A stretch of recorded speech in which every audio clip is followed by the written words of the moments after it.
London, and the Mother of Parliaments begins its new year with pomp and majesty. My lords, pray be seated.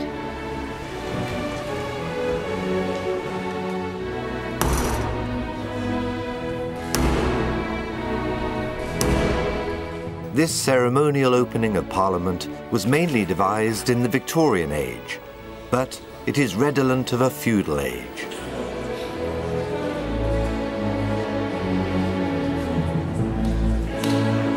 Mr. Speaker, the Queen commands this honourable House to attend Her Majesty immediately in the House of Peers. Located around Westminster, the statues of national figures dating back to the Celtic Queen Boudica. War leader Winston Churchill, one-time supporter of the abolition of the House of Lords. And the great medieval hero, Richard the Lionheart, the very embodiment of the English hero figure. Champion of Christ, a friend of Robin Hood and the poor. In reality, he saw England only as a source of cash for his foolhardy exploits. King of England for 10 years, he spent less than 6 months there. He could not even speak its language.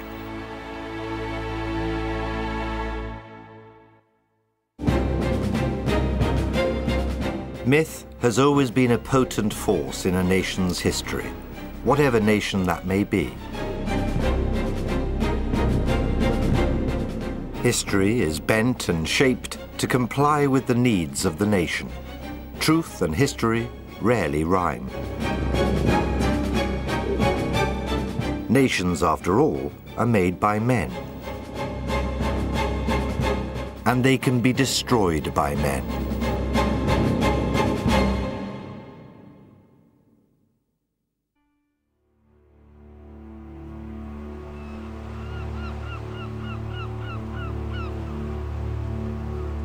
England was close to ruin. Once Henry I's only male heir had been drowned at sea, the country faced the same old problem of succession.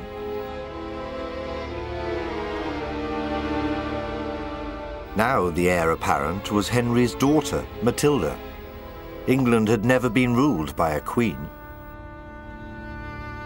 So her throne was hijacked by her cousin Stephen, grandson of the Conqueror. The country was immediately plunged into the most bitter civil war between those who accepted Matilda's rights of birth and those who would never accept a female ruler.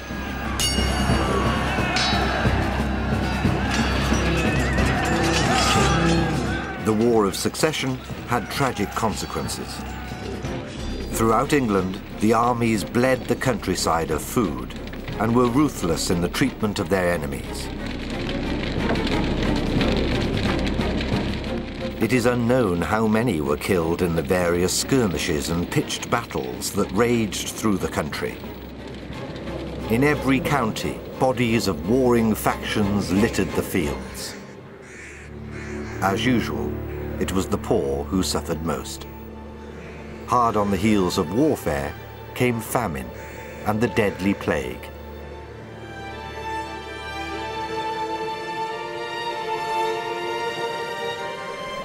The Anglo-Saxon Chronicle relates that you could go a whole day's journey and not find a village with anyone living in it. The land was ruined, and it was openly said that Christ and his saints were asleep.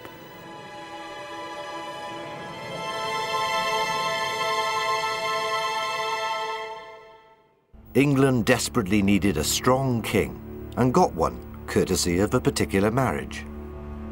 Henry I had given his daughter's hand to the Count of Anjou, nicknamed Plantagenet, because he wore a sprig of yellow broom, Planta Genesta, in his hat. Matilda brought to the wedding her claim to the English crown.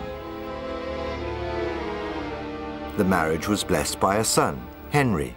He would become one of England's greatest kings. Aged 17, his father bequeathed him the title of Duke of Normandy. A year later, his father died, and Henry was able to adopt his title Count of Anjou and inherit Brittany, which his father had conquered for him. What he now needed was a wife, preferably one with property. That's when Eleanor of Aquitaine caught his eye. One of the most powerful women in medieval Europe, she was also a graceful, dark-eyed beauty.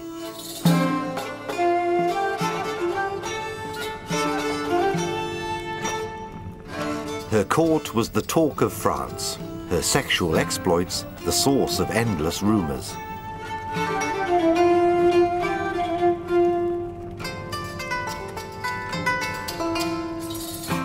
Although 11 years older than him, the age difference meant nothing to the love-struck Henry.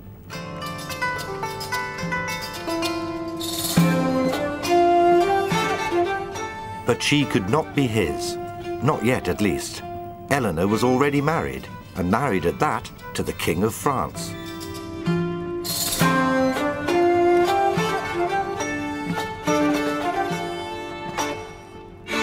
Her husband, however, would have been better suited to the life of a monk than the husband of one of Europe's raving beauties.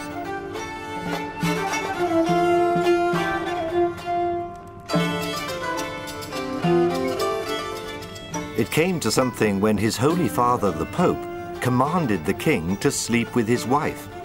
Many would not have needed the slightest encouragement.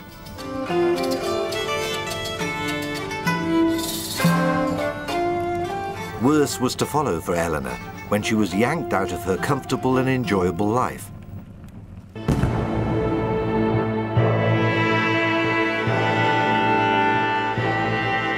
She now had to accompany her husband on a crusade to the Holy Land.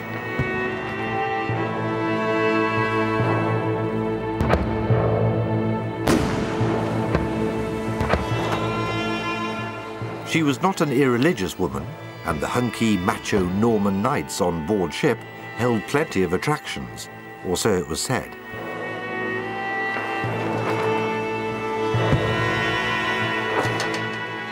This was not Eleanor's lifestyle, and it was obvious to everyone that the marriage was all but over.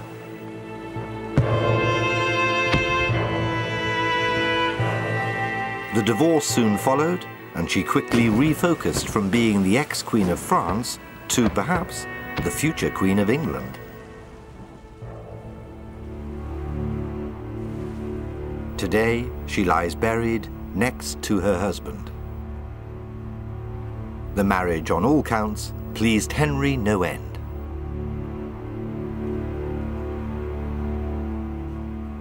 This made him, in terms of money and men, courtly magnificence, a far grander figure than the King of France. The King of France can't have been too happy about that. Above all, because Eleanor had been his wife before they had separated, and lo and behold, this young Henry, had snapped her up. What could be more irritating for a man to find himself outshone by the second husband of his discarded wife? In all this, Henry had never forgotten that his mother had been discarded. Robbed of the throne of England, Henry set his mind on recapturing it. The now aging Stephen, with no heirs of his own, made one last request: to be allowed to die on the throne. Henry did not have long to wait. Within the year, Stephen was dead. So on the 19th of December, 1154, here in Westminster Abbey, Henry and Eleanor were crowned King and Queen of England. The empire they in time came to rule stretched from the Scottish borders to the Pyrenees. The lands of the King of France paled into insignificance. With so many estates, how much of a Norman was Henry? But Normandy was the place where he spent most time. It was so central, halfway, as it were, between England and Aquitaine. So I guess he felt pretty Norman. Indeed, we know that he commissioned a kind of history of his ancestors as Dukes of Normandy. and he looked at their tombs and rearranged their tombs. So I think he felt pretty Norman. By maintaining the French connection, Henry anchored all his English subjects in the French orbit. The nobility drank wine, not cheap beer, at table. And that table was made up luxuriously with French food, cooked in the French way, and served with French manners. The French ruling class treated the culture of England with imperial disdain, and nowhere was this made more apparent than in the language of eating. French came at them from all directions. To take the simplest thing, food. The English word was pig, which the English people raised, but the French called it pork, which they ate. The English word was cow, which English peasants tended. Peasant is also a French word. The French ate beef, boeuf, their word. The English word was lamb, and the French word was mutton, mouton, and so it went on. A very simple example of the way, as it were, the English laboured and the French feasted. The French also jousted, held tournaments of unbelievable splendour. This was the age of chivalry. As with everything else associated with the culture of French aristocracy, it was imported and implanted in the estates of England. So too were the troubadours with the verses of courtly love. And then they stole again. Not the land this time, but the myths of their Celtic neighbours. A Celtic warrior and his followers from the Dark Ages were given a Norman makeover.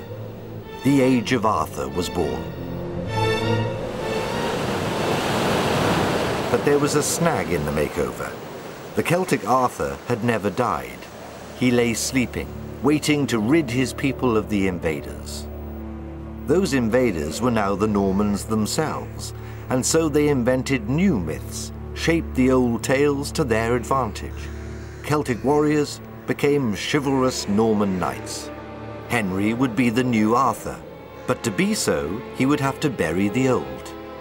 And so conveniently, very conveniently, the monks of Glastonbury dug up the remains of a giant, Arthur. He was dead after all.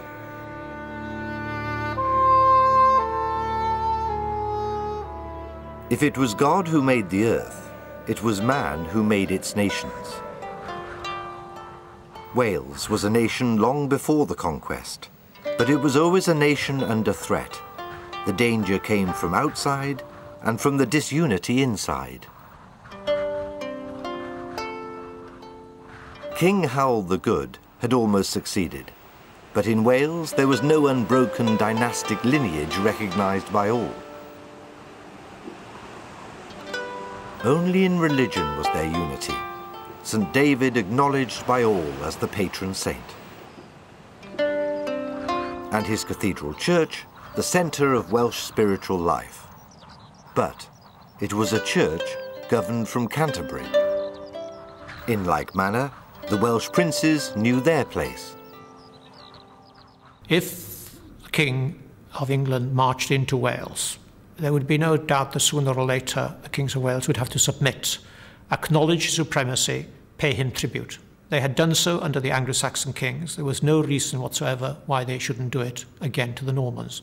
And indeed, William the Conqueror made that abundantly clear. In 1081, 15 years after the conquest of England, he marched through South Wales, allegedly on a pilgrimage, but a pilgrimage with a high political intent, to St. David's. And there he no doubt negotiated, we don't have the details, but he no doubt negotiated with the local ruler, a man called Rhys ap Tewdwr, who agreed to pay what we would call a rent, an annual tribute to him. Sometimes the tribute had been paid in cattle, sometimes in gold. This time it's referred to £40 a year. And that's the kind of loyalty, an acceptance of the superiority of the King of England, which the kings normally required of the Princes of Wales. And they were generally content with that and expected the Kings of Wales, or the Princes of Wales, to toe the line. But that was never going to be enough for the Norman knights. Soon after Hastings, they came a-knocking at the door of Wales. These were a motley collection of freelance knights, independent provincial families of the parent mafia that had conquered England. Yet for all that, they were Normans. Ever greedy for new lands, especially good new lands, and utterly determined to achieve their objectives. People to be feared. The Normans appear very often as the scourge of God. They're out there fighting the infidel, punishing people who break their oaths, somehow being the Pope's right-hand men. But they're also the archetypal hero figure. They are bigger than life. They have eyes that shoot fire. They are somehow above the law in the way that all archetypal heroes are. James Bond or whoever you like to mention, they may be doing good in a way, but they're also above the laws which sort of bind normal people. And they enjoy, in a way, or they're presented as enjoying acts of extraordinary ruthlessness and cruelty. Their own chroniclers like presenting them as glorified thugs. And that's how both their own people and outsiders see them. They glory, really, in this sort of sense of themselves as an indomitable people whom nobody and nothing can stop. And their chroniclers very much describe them as people who need to be tamed, who've got to be kept in check, because you never quite know what a Norman may do to you. A Norman is not somebody you want to meet in an alley on a dark night. Neither was he someone you wanted to meet on the Welsh border in broad daylight. This was a war machine no Welshman had ever faced the like of before. Their armaments, state-of-the-art implements of war.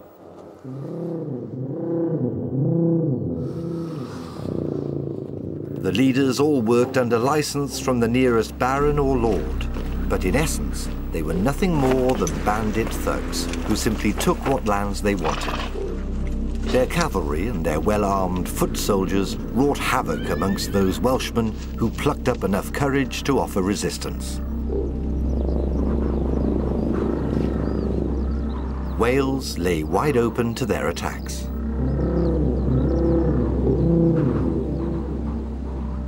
The Normans did not think of territorial expansion, I think, in country terms. They took land wherever they found it. And they wouldn't say, oh, should we have land in England? They would take land if they managed to get hold of it. So they would expand anywhere into Sicily, in South Italy, into Scotland, into Wales, into Ireland, into England. And they saw no inconsistency in this. For them, it was wealth. And if they could exploit it effectively, it added, as it were, it was like a multinational company. They're building up assets in different parts of their empire.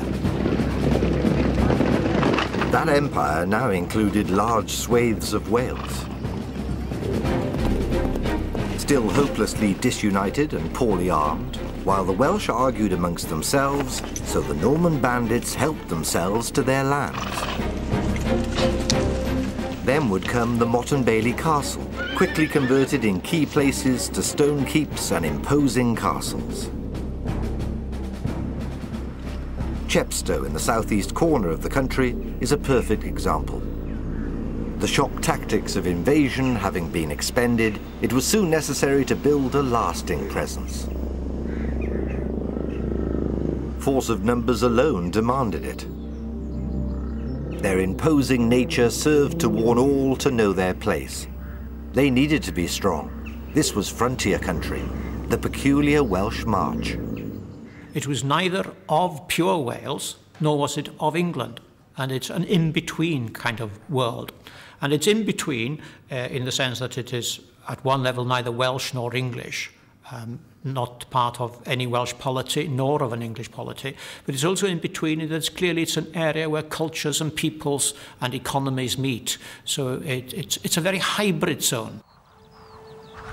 And its existence has persisted down to the present. Beyond it, Welsh Wales. It retained much of its independence at first, but this was constantly being eroded, until in the end, with the Statute of Rhuddlan in 1284, Wales finally buckled. It was now a conquered nation. The towering castles built by the English became centres around which Englishness flourished and Welshness all but perished. Today, they are the magnificent badges of a nation's subjection.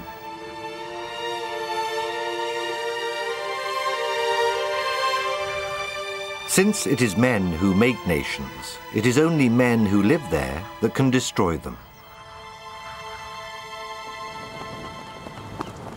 The Welsh never did destroy Wales. The sense of being a nation survived. The main would-be destroyer of Wales was the French-speaking English king, Edward I.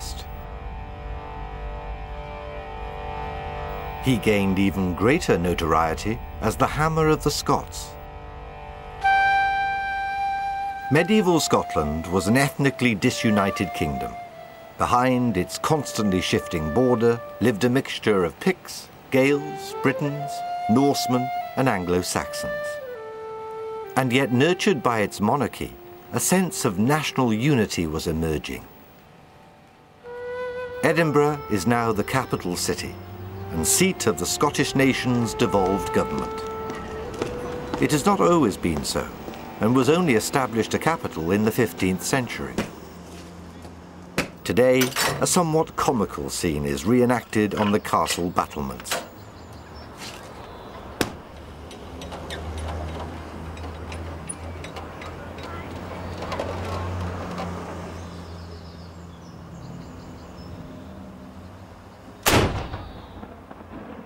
How the British, Scots included, revel in military pageantry. It all reinforces a country's myth. In the castle precincts are further reminders. The ancient list of its leaders and its kings, with pride of place going to Kenneth MacAlpin. It was widely agreed that from the 9th century, he was the starting point in the genealogy of Scottish kings. In this respect, Scotland had something that Wales did not, an unbroken royal line. He was first inaugurated king here at Scone, and a powerful tradition was born. Later, kings would extend their hold over more and more of the country. By the time of the Normans then, what was the stature of the Royal House of Scotland? Oh, I'm sure that if you asked the King of Scotland, he would have said, I'm a full member of the Royal Club of Europe. In a way, though, I think if you look at the marriages of the kings of the Scots, you can see they're not really quite on a par with the King of England or the King of Germany, the King of France, certainly not. But they are becoming it. In the 13th century, for the first time, you get a King of the Scots who marries the legitimate daughter of another king. Before then, you look at the wives of the kings of Scots, and really they are marrying either aristocratic girls, but not royal girls, or if they are daughters of kings, they're bastard daughters. The Normans invaded Wales. Scotland invited them in. The first to do so was Macbeth, in reality a very different king from the one concocted by Shakespeare. Scotland's royal house was acutely aware that to prevent the country becoming a backwater, then intercourse with the south had to be encouraged. Under the aegis of its royal house, Latin religious orders were introduced. Melrose was the first Cistercian house in Scotland. Others would follow. To the dismay of the local clergy, the religious practices of the Latin Church were imposed, including, alas, celibacy. Yet, despite all their efforts, the Royal House of Scotland remained one step behind their English counterparts. The King of England was absolutely clear that ultimately he was superior, and indeed would even claim, when it came to the crunch, that he had what he called a superior lordship over Scotland, that this was a second division king and he was a Premier League king. But the other thing that he did, very deliberately as it were, to remind the Scottish king of his inferior position, was to prevent the attempts that the Scottish kings made to increase the prestige of their monarchy by getting two crucial elements added to the inauguration ceremony. One was the ceremony of anointing with the holy oil, making the king almost a priest, and the other was the ceremony of coronation.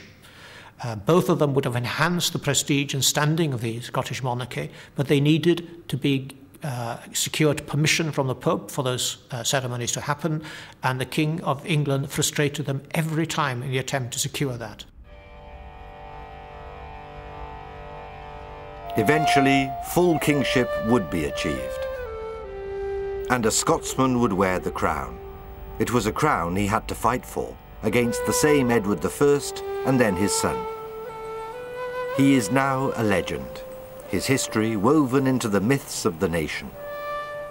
His ancestral name was Robert Huit de Bruce, 8th in direct line from a baron who in 1066 had supported William the Conqueror.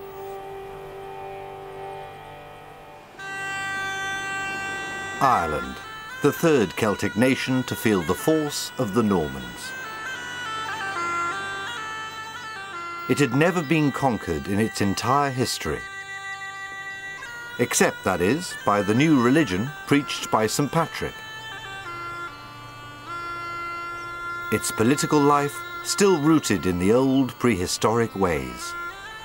At the Hill of Tara, the High King was elected. There was no unbroken dynasty.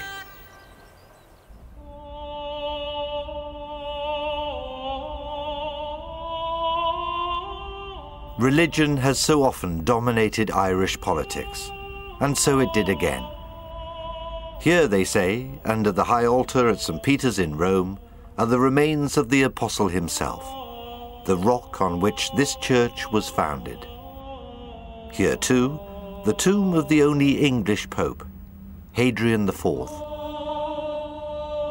Heavily dependent on the Normans, he had already rewarded William with sovereignty over southern Italy and the kingship of Sicily. He now extended his favours to the Normans of the north, granting Henry II the right to incorporate Ireland into his realm. There was more to this than just currying favour with the Normans. Hadrian was a reforming pope and had heard terrible reports about the church in Ireland.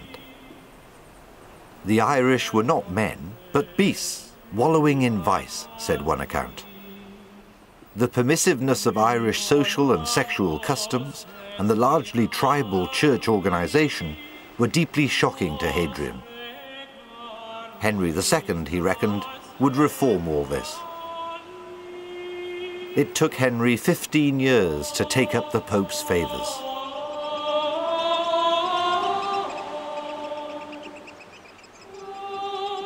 The start of it all may be focused on Leinster, where people had united to rid themselves of their tyrant king Dermot MacMurrough. He in turn sought Henry II's help to restore his kingdom. Meanwhile, across the Irish Sea in Pembroke Castle, biding his time, was another reprobate, the Norman baron commonly known as Strongbow. All that Dermot got in his appeals to Henry was a sheaf of letters saying that any assistance given to the said Dermot would not be viewed with disfavour by the king. One of them landed here in Pembroke, and Strongbow saw his chance. A deal was struck. If Strongbow and his knights would help Dermot recover his kingdom, he would be given his daughter in marriage and be sole heir to the kingdom.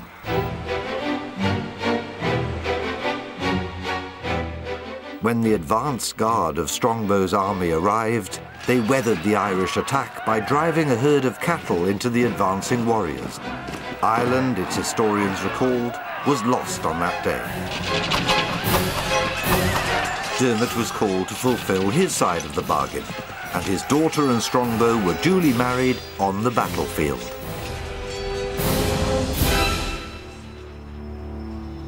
This place, Canterbury, is what bothered Henry. Irish affairs paled to insignificance compared to this place and its troublesome archbishop.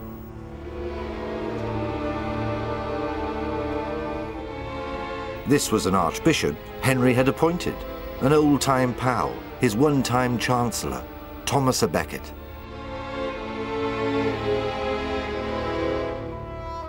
He was now a veritable pain. What had happened to bring such a change in the man? Becket is, of course, a very intriguing character, and nobody's ever quite going to know what makes him tick. I don't think that he has a religious conversion. I think he is, as has sometimes been suggested, the kind of guy who wants to do whatever job it is to the best of his ability. I think he knows when he becomes Archbishop that he's really out of his depth. He's not a monk, as previous Archbishops of Canterbury have been. He has big rivals, notably Gilbert Folliot, who says this guy's a fool and always has been. At the beginning of his period of office, he actually let down his bench of bishops twice. And I think after that, he thinks, I'm not going to do that again. And I think that determination not to yield turns into a frightening kind of obstinacy which makes any negotiation with Henry II very, very difficult. Henry II's tussle with Becket was fueled by their rivalry over control of the Church of England. It's questionable that when Henry uttered those infamous words, "Who will rid me of this troublesome priest?" that he meant them to be taken literally. But they were. And Becket knew they would be. They came in on cue, his murderers, the first with a slash of his sword sliced into his head. The second struck a blow so hard that his sword broke in two on hitting the stone floor. To finish the job, the third plunged his sword into Becket's head, scooped out his brains and splattered them on the cathedral floor. To Becket came the martyr's crown. But what of Henry? I think the immediate effect of it was to unnerve him. He didn't know what to do. He was worried. It was clear that the King of France and the Pope and all the people he was used to dealing with were furious, unlikely to do anything. And so really, as soon as he saw danger from them coming, he did a bunk. He went off to Ireland. It was the first time an English king had been here. Worried by tales of Strongbow's success, he arrived with a huge army. No fighting was necessary. The Irish king and bishops submitted voluntarily. And so the island was quickly dotted with the usual Norman castles, although Irish historians have no illusions. They call them English castles. As for Strongbow, newly come into his kingdom, he knew on which side his bread was buttered and gratefully accepted Leinster in fief. Here he was buried, cross-legged in full Norman armour, the first man to invade Ireland.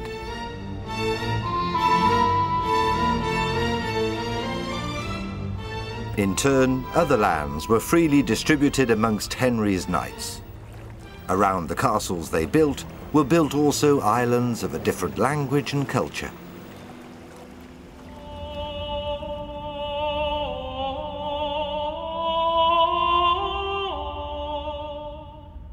In too came the Latin monks.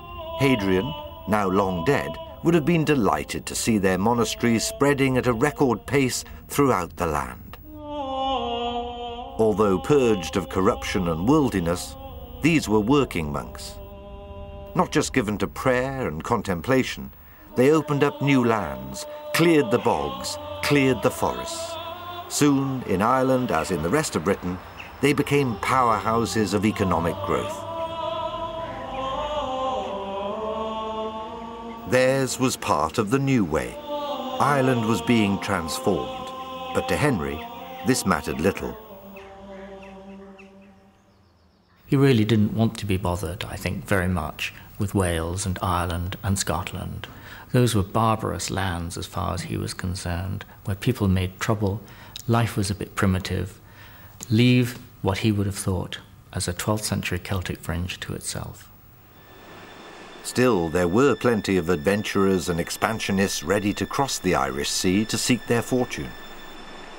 To the Irish, these newcomers, despite their Norman names and titles, despite even their French language, they were English. This was an English conquest. And what is interesting about Ireland, as of Wales, but not of Scotland, is that these English settlers, on the whole, preserved their English identity. They did not merge into the local population. They defensively regarded themselves as English, used English law, tried to keep the English language, English customs, called themselves English, and to that extent drew, as it were, a line between themselves and the Irish. In popular parlance, this line became the Pale. Because of it, the country suffered a split personality. No Englishman wanted to become Irish, but there were plenty of Irish who wanted to become English. Ireland's unique independence was over. It's never been fully regained since.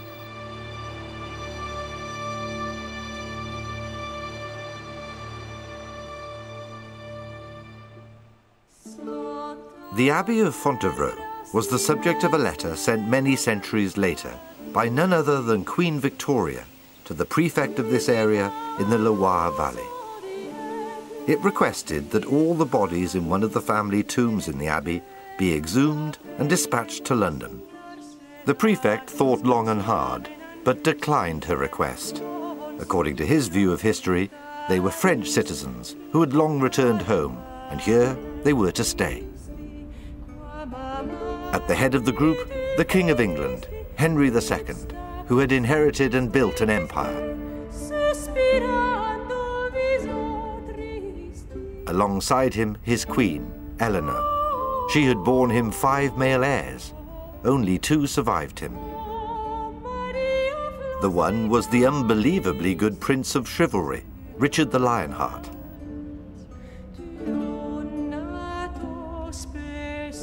The other, his father's favourite, to whom he granted Ireland, the unbelievably bad John. For the first 20 years of marriage, Henry and Eleanor had shared an energetic partnership in government and in bed. She was then cast aside in both. As her husband took on a string of mistresses, she was left with memories.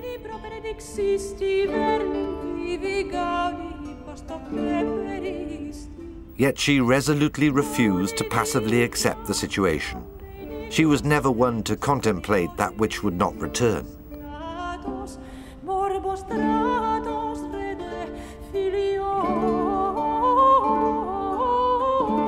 Her beauty may have waned, her intellect hadn't.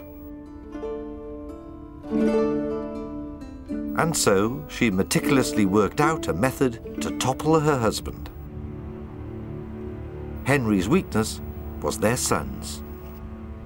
Their father, she persuaded them, was robbing them of their rightful power, demeaning their dignity. In 1189, Eleanor's favourite, Richard, rose to the bait. He declared war on his father, won it, and submitted Henry to make a humble peace with him. Within 2 days, Henry had died of a broken heart. Richard was free to pursue his own ways, and within days of his sumptuous coronation, disappeared to the Holy Land and the Crusade.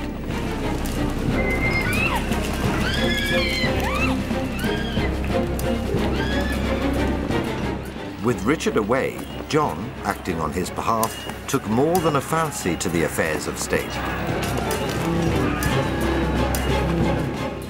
When Richard was captured on return from the Holy Land, John duly declared him dead and himself king. The expense of Richard's campaigns was costing England dear in many ways. It would be 2 years before Richard was eventually released to freedom. 2 years of concern in England and of grief to his mother. Settling in his castle on the Seine, the Chateau Guillard, literally the saucy castle, he concentrated on controlling Normandy. He spent little time in the England that had brought his release. The ransom set on Richard's head had been enormous. Eleanor called in all the political favours she could help to pay it. It cost England 34 tons of gold. The kingdom was close to bankruptcy. Then a further act of foolish bravado in France brought about his death. A chance arrow caught him in the neck, and the wound turned gangrenous. His heart was carefully removed and brought for burial here, Rouen Cathedral.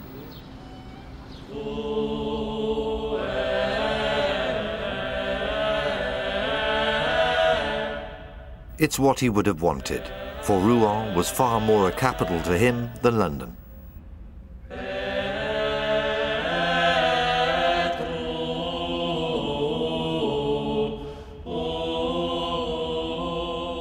In an age much given to parcelling up various parts of the anatomy of the deceased, it is only Richard's heart that lies in Rouen, alongside an effigy of his queen. Their bodies are at Fontevraud, located at the feet of their parents. It's odd how the English still revere him, for in life, England to him was nothing but a credit bank. His brother John was at last the rightful king. Opposing him across the Channel, one of the best French kings ever, Philip Augustus. Dangerous times lay ahead. The growth in power of successive kings of England since 1066 had caused a growing resentment among the royal house of the Capets in France. Now the Capetians fought back, starting with a deliberate and highly successful PR exercise. Their churches were filled with grandeur, reminding all of the divine rights of the King of France. French history was commandeered in the campaign on a grand scale.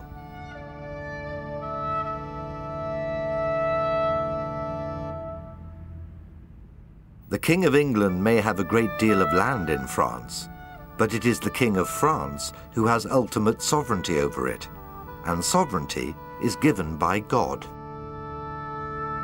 As usual, in the creation of national myths, it was necessary to bend the truth a little, as the Capetians highlighted their ancestral links to Charlemagne.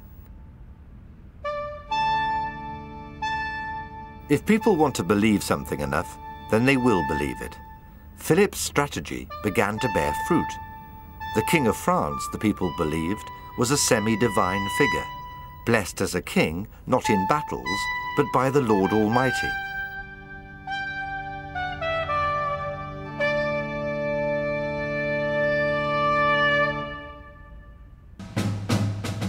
Though blessed now with the kingdom, John, alas, was not blessed with any skills in its governance. He had an innate knack of making enemies. He was at loggerheads with the Pope. His own barons, both sides of the Channel, distrusted him. Even his own mother distrusted him. Eventually, the animosity between himself and Philip turned to war. The opposing forces clashed on the plain of Bouvines in northern France. For the English, the date 1214 carries none of the resonance of 1066. For the French, it is the date of their great national victory. In a fatal encounter, England lost Anjou, Maine, Touraine, Brittany, and Normandy. It was a battle of staggering significance both for the English and the French.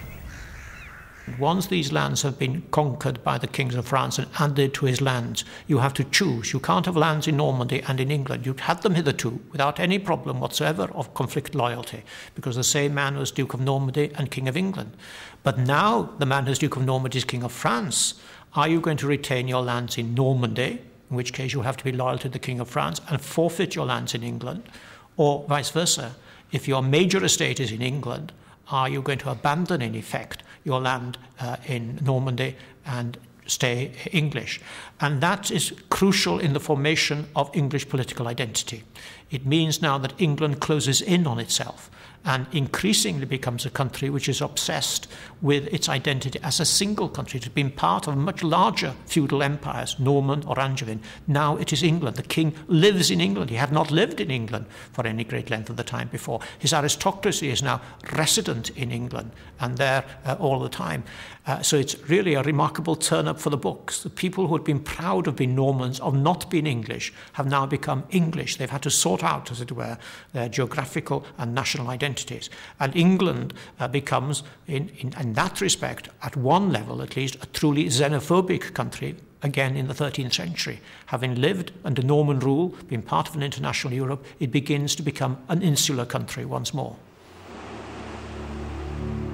And so, many would argue, it has remained. The Channel is a boundary indeed, beyond which only foreigners live. For John, defeat abroad would spawn rebellion at home.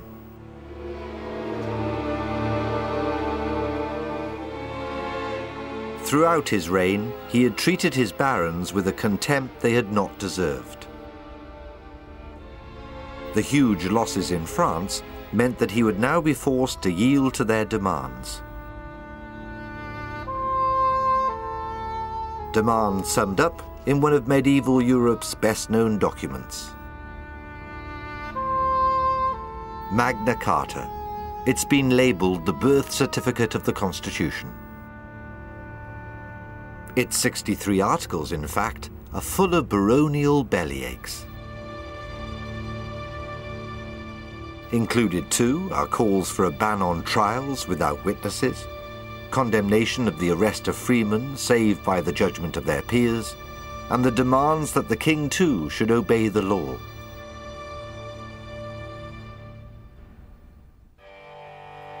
Magna Carta marked the end of an era.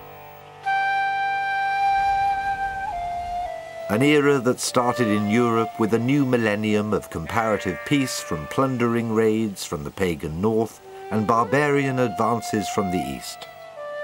The Christian church, so long the cesspit of sleaze and corruption, was slowly being reformed. Agriculture was improving, new lands brought into cultivation, populations rising, economies, and moneyed ones at that, thriving. It was into this Europe that the Normans had imposed their story. A remarkable story, preserved in part through its glorious buildings. They remain awe-inspiring.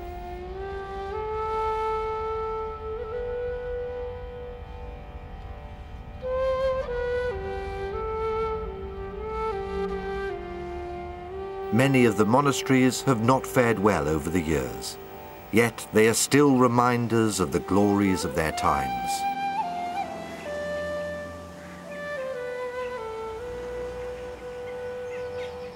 Once spiritual centres that were also in Europe the only centres of learning.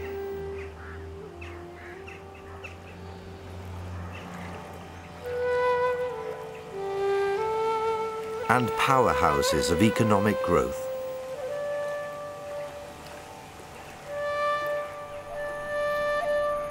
Other ruins are reminders of war, of loss of lands, of loss of national independence, of loss of blood. Everything in the Norman story underscores the huge changes in a continent's history. The success of the Normans coincides in point of time with what has been called the ascent of Europe. Europe takes off from being a beleaguered, defensive, uncertain little continent, literally thinking itself possibly on the edge of extinction. It gradually goes on the offensive. It's to be witnessed in the Crusades, in the expansion of the Normans, in a certain new confidence in Europe, in the economic takeoff, in the growth of population, all sorts of facets which have been called literally the making of Europe. Europe becomes to believe in itself and to have common norms. It also, at a certain level, believes that it is now the world standard bearer. And it is, I think, no coincidence that the Norman expansion happens in point of time to coincide with this European takeoff. They are, as it were, two sides of the same coin. In Worcester Cathedral, a king lies buried.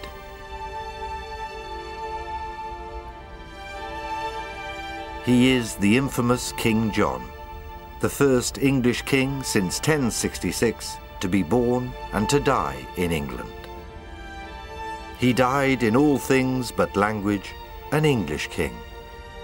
It was not until 1801 that the English monarchy finally relinquished its claim to the French throne. Yet in reality, John's descendants put the demands of their English kingdom first. The Normans now disappeared from the history of the four nations of the Isles.